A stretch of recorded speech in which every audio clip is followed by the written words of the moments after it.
you very much, Kepha. And yes, I'm so grateful for my time with the Bees project over the last few months and all our discussions that I've sort of tried to feed into this, but I'm not sure if I've done a very good job yet. But this is trying to sort of bring together all the kind of nebulous thoughts I've been having about this particular inscriptional form that kind of came out of my PhD. So yeah, it's good to be forced to sit down and try and put some order to it, but we'll see how we go.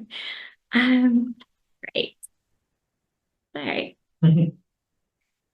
it's no great secret that the significant symbolic value attributed to gold beyond the simply monetary is something shared by numerous cultures across the world. And this was something vividly illustrated in a recent exhibition at the British Library that I was able to go to, and I think it was back in 2022. And its particular focus on text, it gathered together some spectacular examples of gold-decorated manuscripts from around the world. Words and letters could be traced across various materialities, languages, times and places, and these were all rendered in gold in varying technique according to what was appropriate for the medium. So here's just one striking example at the top there. A treaty from 1691 written in the southern Indian language of Malayalam, marking an alliance between Calicut and the Dutch.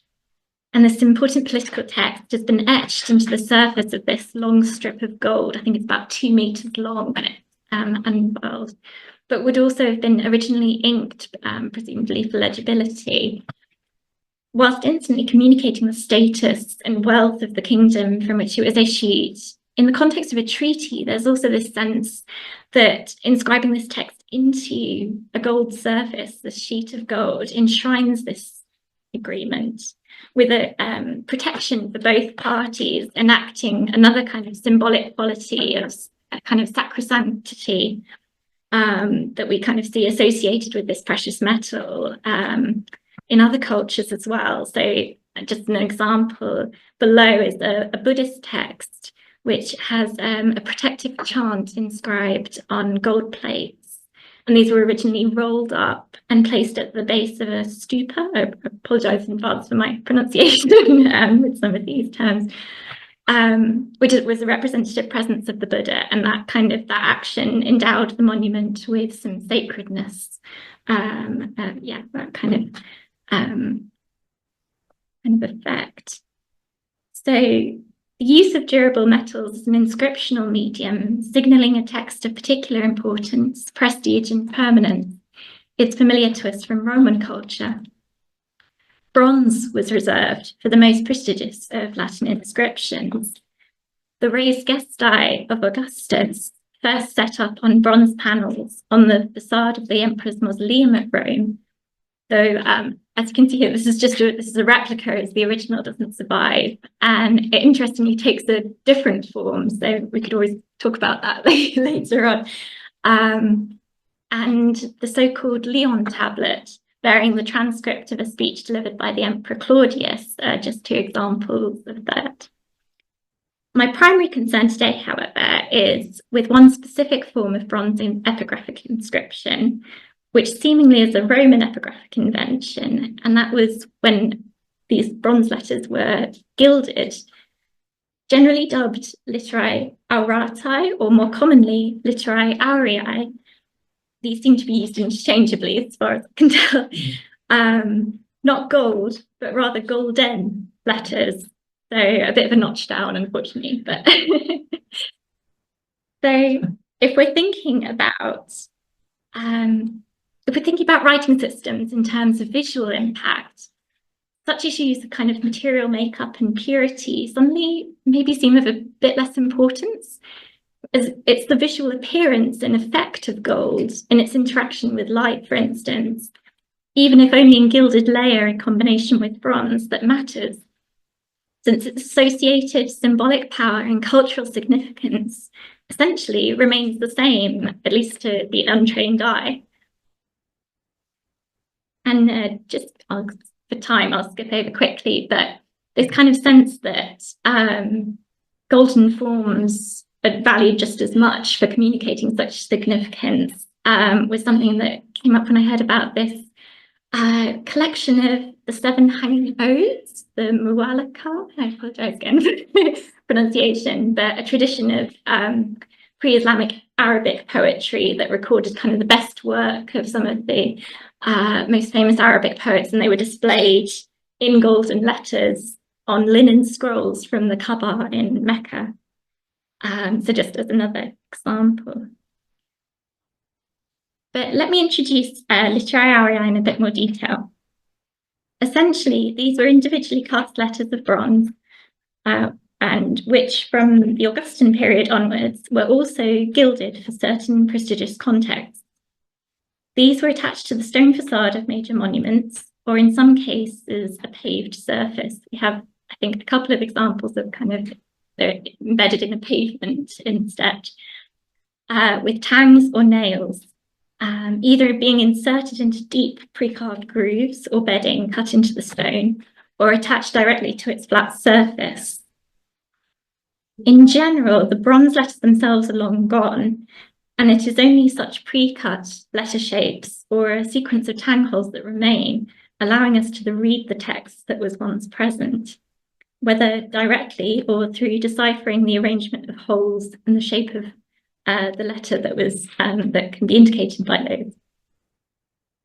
In fact, the latter has often revealed exciting details in the life cycle or narrative of a monument, perhaps the most famous example being the obelisk in St. Peter's Square in Rome, first erected by Cornelius Gallus in the Forum Iulium in Alexandria, and on which traces of the fixture holes from these letters have revealed the original context of this monument before its subsequent rededication by Augustus, following Gallus falling out of favour with the emperor and his political disgrace.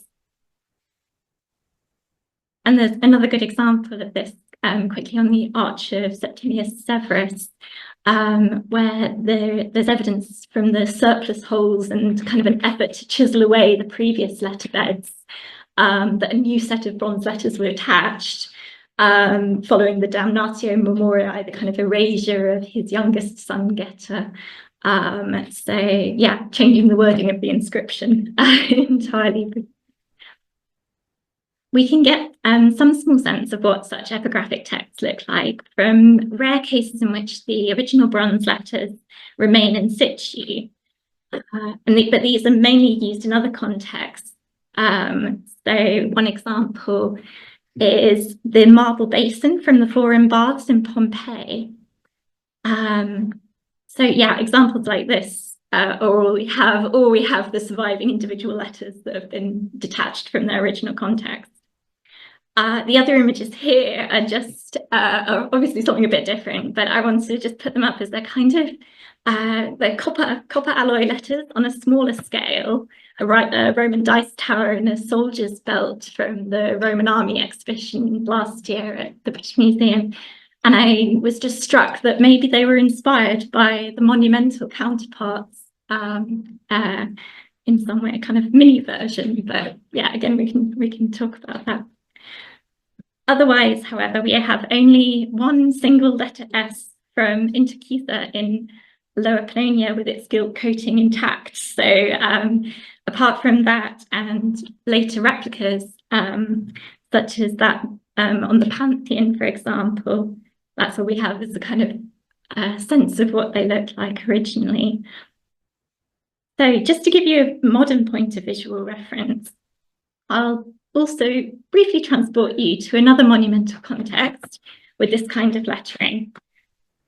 The Premier Inn on Newgate Street in Newcastle, which from 1932 to 2007 was previously home to the Grand Cooperative Department Store in the city centre. But the premises were owned for a long time before that, since about 1902. Oh, I went a bit too far ahead. But so it has 2 imposing towers, 6 floors, 17,000 square feet are covered, and it is a building with monumental presence.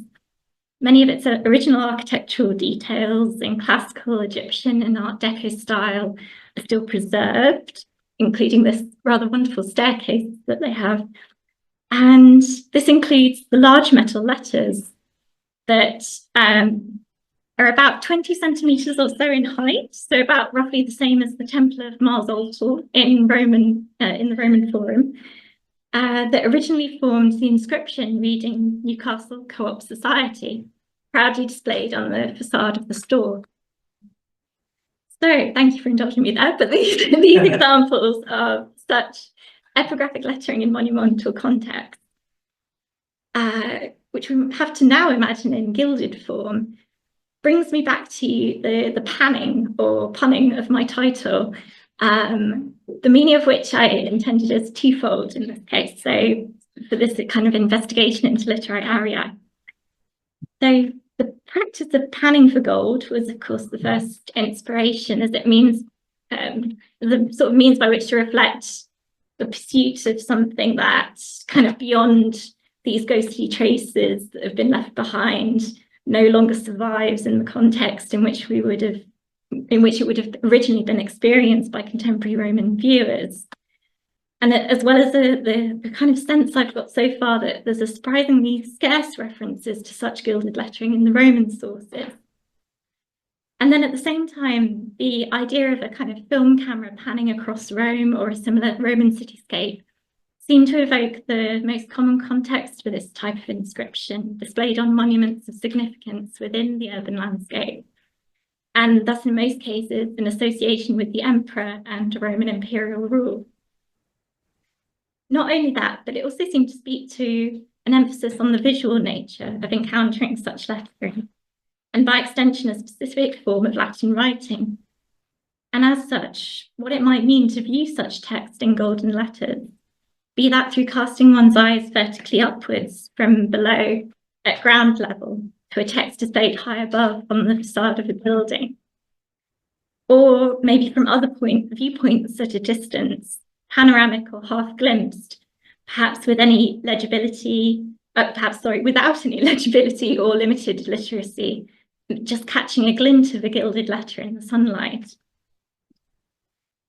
So for the remainder of my time today, I want to consider the distinctive visual impact that litterae aureae may have had on Roman cultural thinking, outlining some of our key literary and epigraphic sources attesting to this form of inscription, and sampling some contemporary Roman responses to their presence, with a couple of examples quite close to home, in order to consider the precise nature of this impact and how the rendering of Latin in gilded form likely influenced Roman conceptions of their language and writing system as a medium, especially in its capacity and potentiality for vivid expression and symbolism.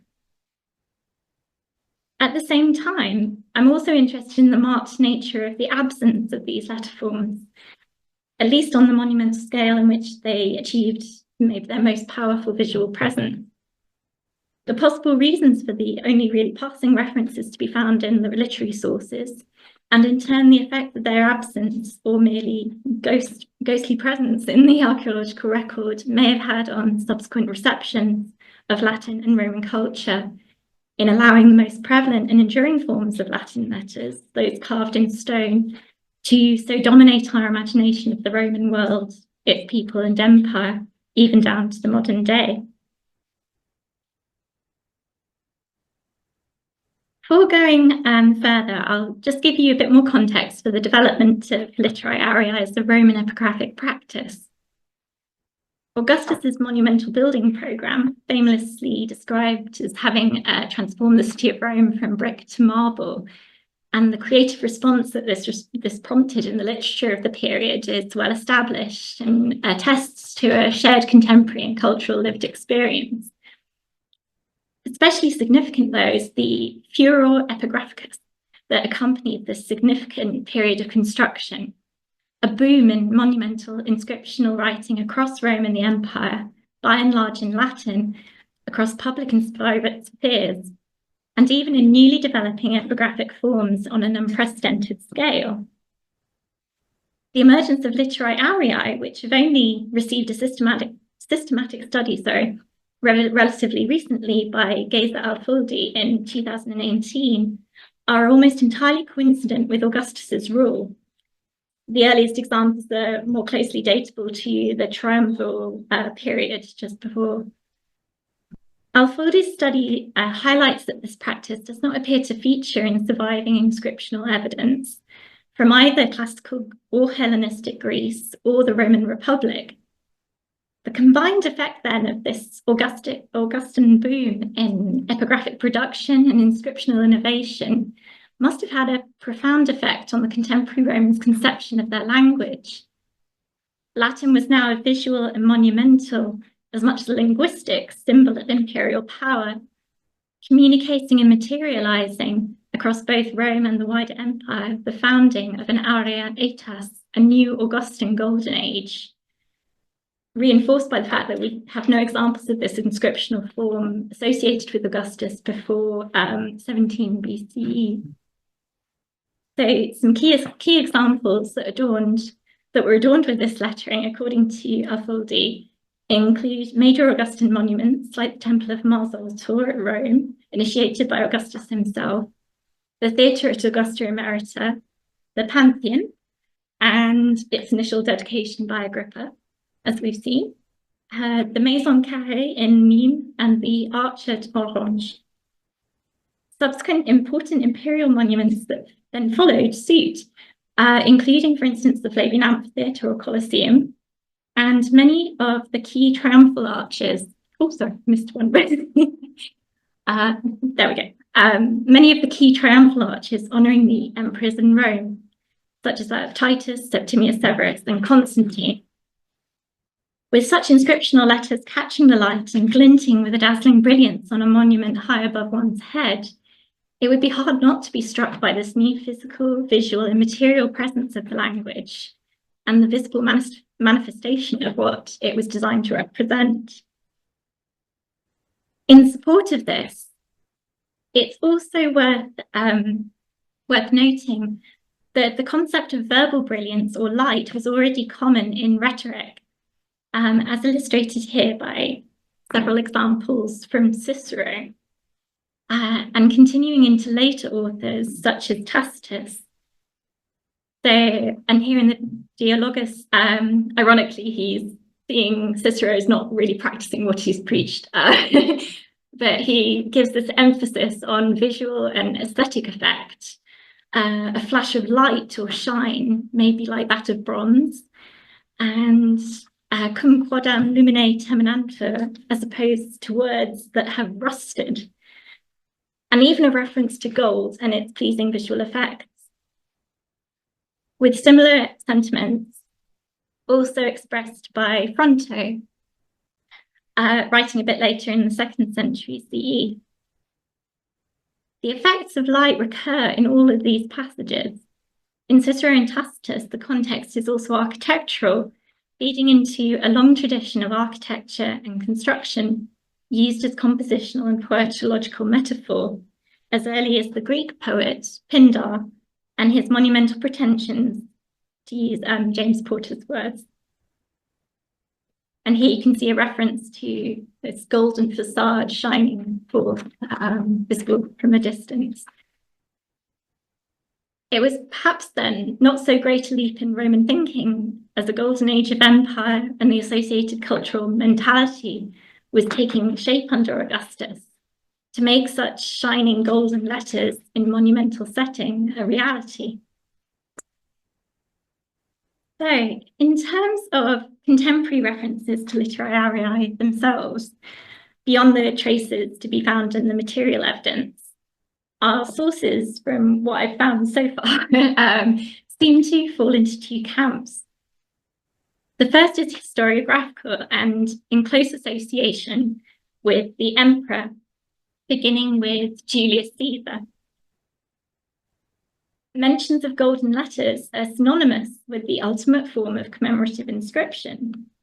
Here, referenced amongst honours that Cassiodea tells us Caesar should have known better than to accept and lighten. And in Tacitus, they are emblematic of this senatorial sycophancy that Tiberius is having to grapple with, even going against the Roman mores itself, the morality of the Roman people.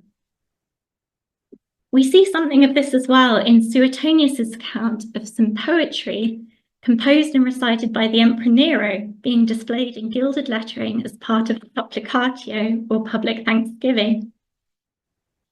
Whether this was deemed acceptable as a literary pursuit of the elite or a foreshadowing, as Catherine Edwards notes, of Nero's later condemned self-exhibition, litterae aureae once again certainly deemed the best possible mode of honouring the emperor and his poetry alike, however obsequious.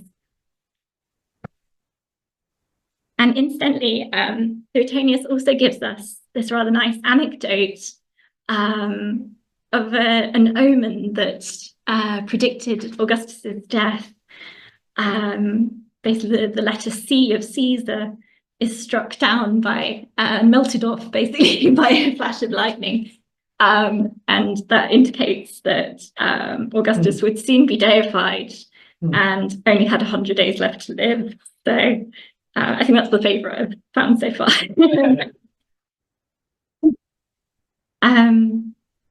The concept of golden letters as the ultimate epigraphic form, perhaps even to the point of exaggeration, in association with another commemorative medium vying for the same title, that of poetry, emerges as another characteristic of these surviving references to litterae aureae, even as late as Sidonius Apollinaris in the 5th century, as you can see here. So that brings me kind of to my second camp of sources, a kind of poetic context for these golden letters. Once again, we can trace a shift from the realm of metaphor to reality. With a cosmological view of language and letters well known to us from Lucretius's use of the word elementa, letters of the alphabet, as this term for atoms in the De Rerum Natura, Cicero here rejects the notion that the world could have been formed from a random collision of atoms as just as ridiculous as the idea that Aeneas's Annales, the kind of definitive Roman epic before Virgil's Aeneid, could have been created by shaking together a random selection of letters, whilst also indirectly casting such versified words and letters as being made of gold. If we then skip ahead to the 2nd and 3rd centuries, we meet with similar conceptualizations of poetry rendered in golden letters, but in a period where letters were now long-established features of the imperial urban environment, and this time actually expressed in verse. In this first example, and I'm sorry for the repetition for the Views team here, but we find a prose epitaph commemorating a freedwoman, Merope, from modern-day Seville. In its final 2 lines, carved much smaller in size, the inscription switches to a single elegiac couplet, expressing the wish that if personal fortune allowed, this dedication would have been rendered in golden letters, seemingly reflecting a depth of affection, value, and grief felt for the deceased. A second example can be found in a votive epigraphic carmen composed in trochaic septenary, set up by an individual called Antonianus, likely a merchant from Bowness on Solway, at the other end of Hadrian's Wall from where we were in Newcastle just a few minutes ago. It expresses a similar aspirational sentiment, but in this case, promising a poem rendered in golden letters in return for receiving profitable business. As we all know, though, tone and context is everything, and in both cases, there is perhaps equal scope for reading sincerity or something more complex, betraying the potential nuances in the contemporary ordinary Romans' visual experience in response to the presence of this inscriptional form in their urban environment. Were people impressed? Or was such text seen as gaudy expressions of imperialism? Or are we simply back in the realm of metaphor? So, as a slight digression, I initially imagined Antonianus as drawing on a vivid memory of maybe encountering litterae aureae somewhere elsewhere in the empire, maybe most likely at Rome. But after a visit to Richborough in Kent last year, I started to wonder whether a key example of this epigraphic form may have actually been closer to home. Though now situated inland, the Roman town of Ritucae, Richborough, was once positioned on the coastline, a small island in the sea channel between the Isle of Thanet and Kent, potentially the site of Claudius's invading forces, first landing in 43C, sorry. The site eventually became an important port town, and extensive remains of its different phases through to the very end of Roman occupation in Britain survive today.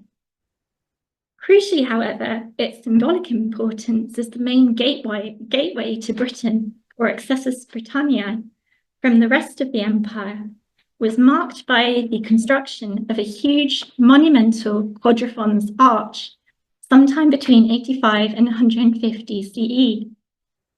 The foundations for its four massive piers with a cross-shaped paved road that ran beneath it, just shown here, and these are artists' reconstructions.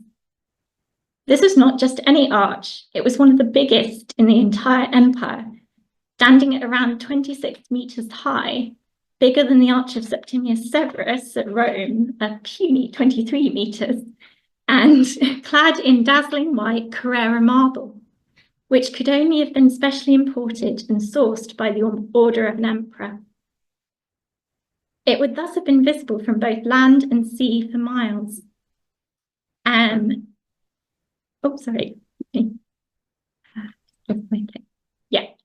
It would have thus been visible from both land and sea for miles. Since other grand monumental arches, as we've seen, featured inscriptions and litterae aureae, it seems very likely that a monumental arch on an even greater scale, at a boundary of such significance, would have also featured golden letters, perhaps even as a further aid to sailors who might see the inscription glinting in the sunlight from a distance. In setting up his votive with its promise of golden letters on the northwestern shoreline of the province, could it be possible that Antonianus was inspired by memories of first reaching the province by sea and seeing this marble bulk of an inscribed arch at the port of Ritucae on his arrival? So, since the visual experience of writing can to some extent transcend social and temporal divides, it makes sense to just round off by looking for the visual and cultural impact of litterae aureae in more traditionally literary poetry as well. Interestingly, what we find is not explicit reference, but something more akin to visual effect. Famously, in Horace's Odes 330, for example, from the very first line, we are placed in the context of monumental or even epitaphic inscription, with the mention of bronze already emphasizing the grand and momentous nature of Horace's poetic project by epigraphic association. In her own research into litterae aureae, focusing on Roman cultural perceptions of raw materials and their human manipulation and interaction, Diana Spencer has pointed to the fact that, crucially, at roughly about the same time as Ode 330 was being composed, litterae aureae were also beginning to appear in public monumental spaces, and therefore maybe being specifically evoked here. Though Horace may proclaim the ultimate superiority of his poetic monument, he is nevertheless drawing on contemporary monumental and material contexts, so that on some level his poetry might achieve the same heightened visibility and shine through its own emphatically Roman lettering. Indeed, Horace demonstrates how manipulation of his own medium can in fact achieve just such visual effect, and even surpass a gilded epigraphic moment in doing so. The short word aureae flashes across the first line only momentarily, in an almost Homeric evocation of flashing bronze, a fleeting emergence between the longer and much more dominant words surrounding it, before effectively being absorbed into and replaced by the assonantal perennius. In effect, a textual assimilation of the visual glint of a bronze inscription, achieved through harnessing the interaction between the text and its navigation by the reader's eye. And if it'll work, there we go, that's my animation really.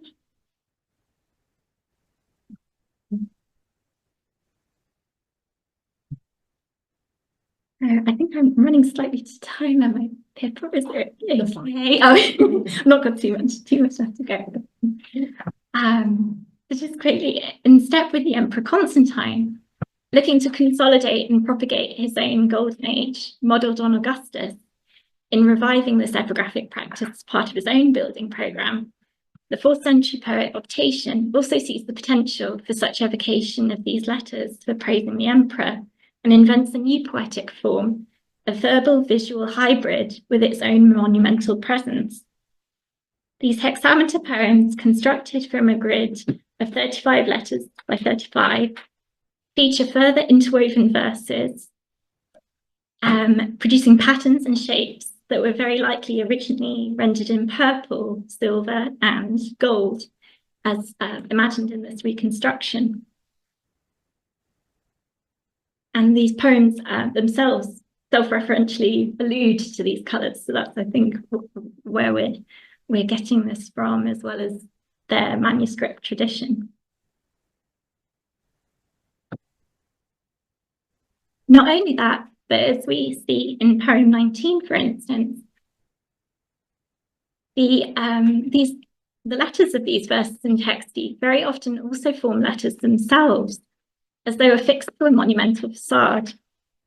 In fact, the presentation of these letters in gold works in direct conjunction with the many references to light and dazzling shine found in this poetry, extending to Constantine's association with Sol Invictus, and at times, even Christ himself. And poem 8 just gives an example of that.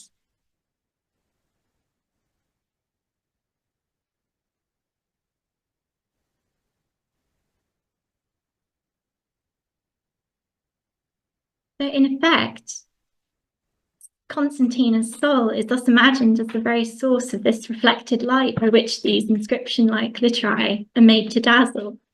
And there's a little hint of this effect in this close-up here, which I noticed. So just to finish, it seems clear that Roman poets drew on their visual experience and contemporary cultural reception of litterae aureae. But what of our own reception of these letters, their language and culture in which they were created? Though the communicative contents of such epigraphic writing can be recovered from the traces that they have left behind, the very presence of those traces also points to the irrecoverable nature of its visual impact.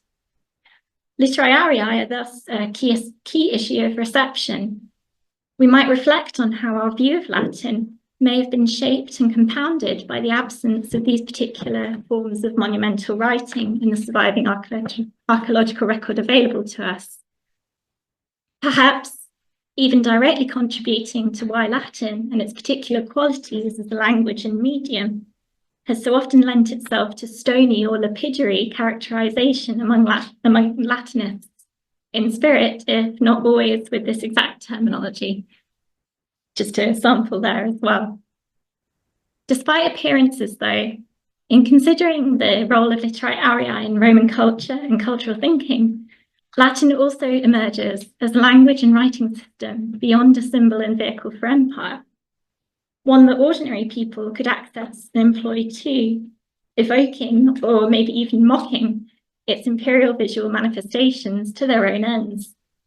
Golden letters in spirit, if not material reality, and just what their visual impact in the end seems to be all about.